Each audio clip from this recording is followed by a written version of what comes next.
जय गुरुदेव दोस्तों। संत रविदास जी का जीवन चमत्कारी घटनाओं से भरा हुआ है। जहाँ उन्होंने कभी क्रोध नहीं किया, लेकिन ईश्वर ने हर बार उनकी लाज रखी। आज की यह कथा हमें सिखाएगी कि सच्चे संत को कभी कमज़ोर मत समझो, क्योंकि उनके पीछे स्वयं भगवान की शक्ति खड़ी होती है। इस संसार में दो शक्तियाँ, एक है अहंकार और दूसरी है भक्ति, आमने सामने खड़ी होती हैं।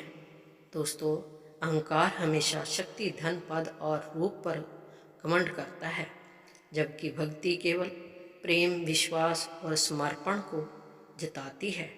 इतिहास गवाह है कि जहाँ जहाँ अहंकार ने संतों को चुनौती दी, वहाँ वहाँ अंत में अहंकार को झुकना पड़ा।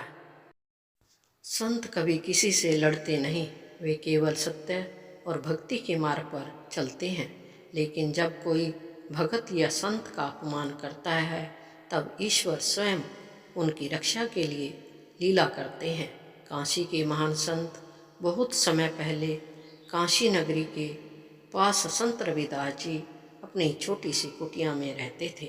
उनका जीवन बहुत सरल था। संत रविदास जी जूते बनाने का काम करते थे, भजन गाते और जो भी उनके पास आता उसे प्रेम, भक्ति और सच्चाई का मार्ग बताते। संत रविदास जी के दरवाजे पर अमीर गरीब, ऊंच नीच, राजा रंक सब बराबर थे। कोई भेदभाव नहीं, कोई अभिमान नहीं। एक दिन पास के राज्य का एक घमंडी राजा शिकार करते करते उसी क्षेत्र में आ पहुंचा। राजा बहुत अभिमानी था। उसे अपने धन, सेना और शक्ति पर बहुत घमंड था। जब उस घमंडी राजा ने लोगों से सुना कि यहाँ एक संत रहते हैं, उनके पास बड़े बड़े लोग भी आकर सिर झुकाते हैं। दोस्तों, राजा हंस पड़ा और बोला, इस दुनिया में ऐसा कौन है जिसके सामने राजा सिर झुकाएगा? लोगों ने कहा, महाराज, वह संत साधारण नहीं है। उनके पास जाने वाला खाली नहीं लौटता, और जो अहंकार लेकर जाता है उसका अहंकार टूट जाता है। राजा को यह बात चुभ गई। उसने मन में सोचा कि देखता हूँ ऐसा कौन संत है जो राजा का अहंकार तोड़ दे। अगले दिन राजा अपने सैनिकों के और मंत्रियों के साथ संत रविदास जी की कुटिया पर पहुंचा। जब राजा वहां पहुंचा, उसने देखा कि संत रविदास जी कुछ गरीब लोगों के साथ बैठकर भोजन कर रहे हैं। राजा को यह बिल्कुल अच्छा नहीं लगा कि एक संत गरीबों के साथ बैठकर खाना खा रहा है, और उसे देखकर भी खड़ा नहीं हुआ। राजा क्रोध में बोला, अरे रविदास, तुम्हें पता है तुम्हारे सामने कौन खड़ा है? संत रविदास जी मुस्कुराए और शांत स्वर में बोले, मैं जानता हूँ, मेरे सामने भी एक इंसान ही खड़ा है, जैसे बाकी सब हैं। राजा को यह उत्तर बिल्कुल पसंद नहीं आया, और राजा संत रविदास जी की बात सुनकर और भी क्रोधित हो गया।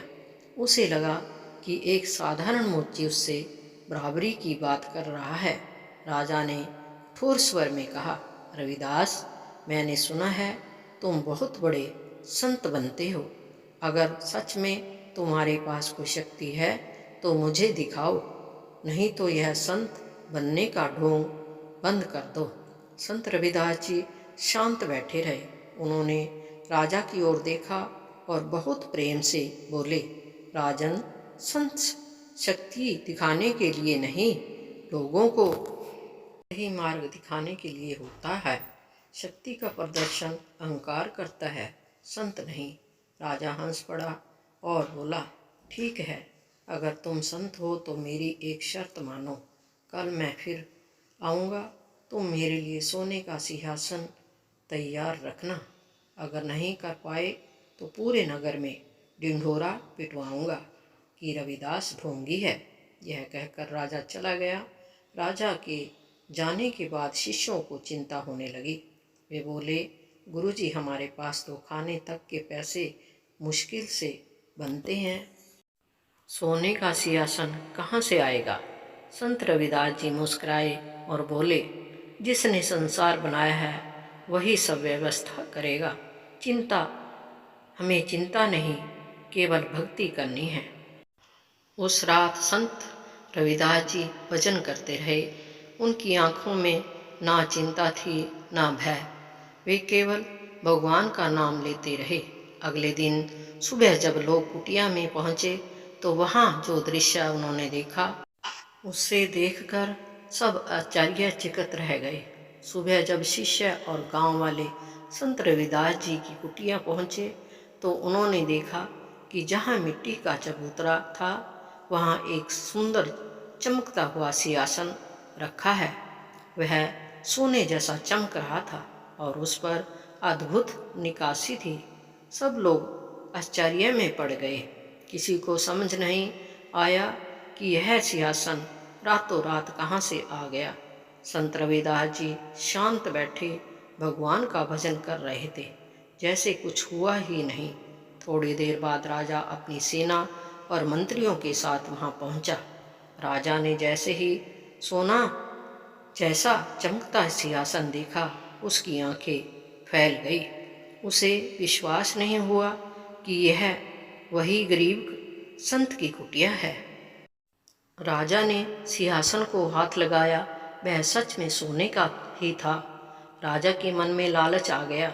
राजा ने सोचा, अगर इस संत के पास ऐसी शक्ति है कि सोने का सिंहासन बना सकता है तो उसके पास और कितना धन होगा।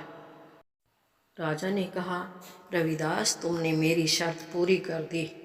अब यह सिंहासन मैं अपने महल में ले जा सकता हूँ।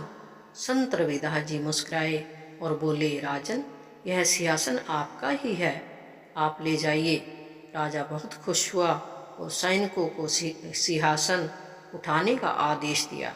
सैनिकों ने सिंहासन उठाने की कोशिश की, लेकिन वह हिल तक नहीं सका। फिर और सैनिक बुलाए गए पर सिंहासन अपनी जगह से नहीं हिला। राजा ने स्वयं कोशिश की, लेकिन सिंहासन वहीं का वहीं रहा।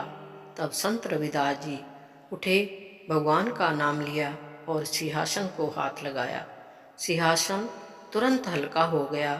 राजा यह देखकर आश्चर्य और भय दोनों से भर गया। राजा अब समझ चुका था कि यह कोई साधारण संत नहीं है। फिर भी उसके मन का अहंकार पूरी तरह खत्म नहीं हुआ था। राजा ने कहा, रविदास, तुम सच में सिद्ध पुरुष हो। मुझे भी अपनी शक्ति दे दो ताकि मेरा राज्य और बड़ा हो जाए। संत रविदास जी मुस्कुराए और बोले, राजन, संत शक्ति बांटते नहीं, भक्ति का मार्ग दिखाते हैं। शक्ति मांगने वाला राजा बनता है, भक्ति मांगने वाला भगवान का भगत बनता है। राजा ने कहा, मैं राजा हूँ, मुझे भक्ति नहीं शक्ति चाहिए। संत रविदास जी पास रखे मिट्टी के एक कटोरे में पानी भरा और राजा को देते हुए बोले, इसमें अपना चेहरा देखो।